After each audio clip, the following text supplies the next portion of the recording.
Hello guys, how are you? So I thought with this few minutes that I have, let's just talk about ectopic pregnancy like I had promised you guys I would. So I'm busy with exams, by the way, hence the disappearing. So let's talk ectopic pregnancy.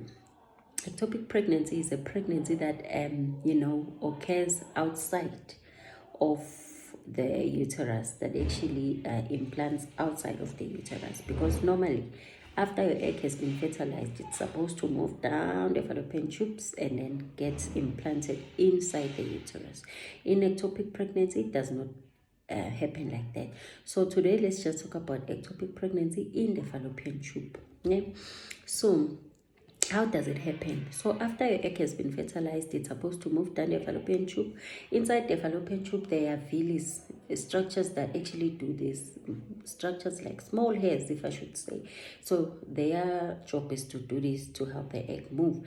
So when those structures are not moving properly, the egg gets stuck inside the fallopian tubes and then the baby implants there.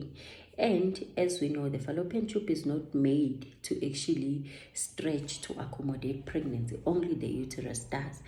So now, once the egg gets implanted inside the fallopian tube stretches and then it blasts because it's not supposed to accommodate a growing embryo.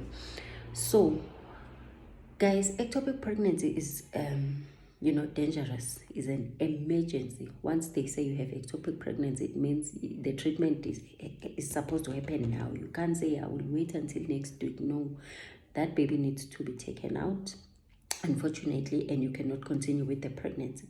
So what are some of the signs of ectopic pregnancy? So one, the most common one is your low abdominal pains, your pervaginal bleeding, or your absent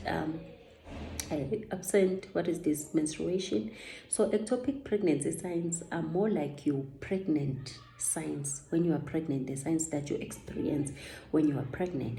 And one of the things that actually can help you distinguish that your pregnancy is ectopic or not, it usually has a pain that radiates to your shoulder. It can be in any shoulder.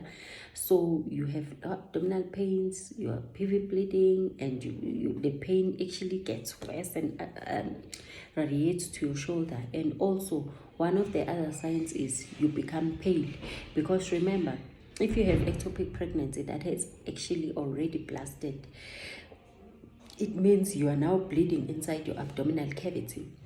So you will have anemia. So those are some of the symptoms that you actually need to distinguish whether your pregnancy is intra or outside of the uterus. So how do we diagnose it?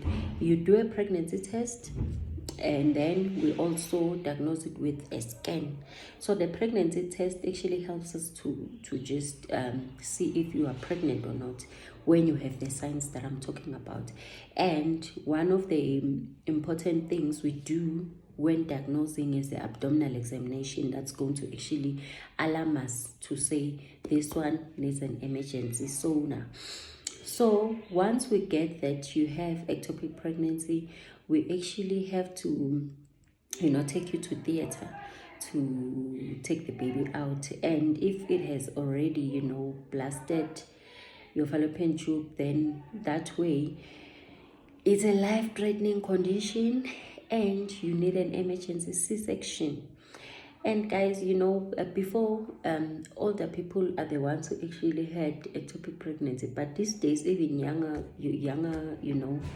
girls do experience ectopic pregnancy. So it's no longer about age, and some of the risk factors is your smoking, your previous ectopic pregnancy, your pelvic inflammatory infections. So if you have pelvic inflammatory infections, and also your sexually transmitted infections are the ones that actually put you more at risk of developing ectopic pregnancy. But otherwise, anyone can have it. Thank you. I hope this one was informative enough.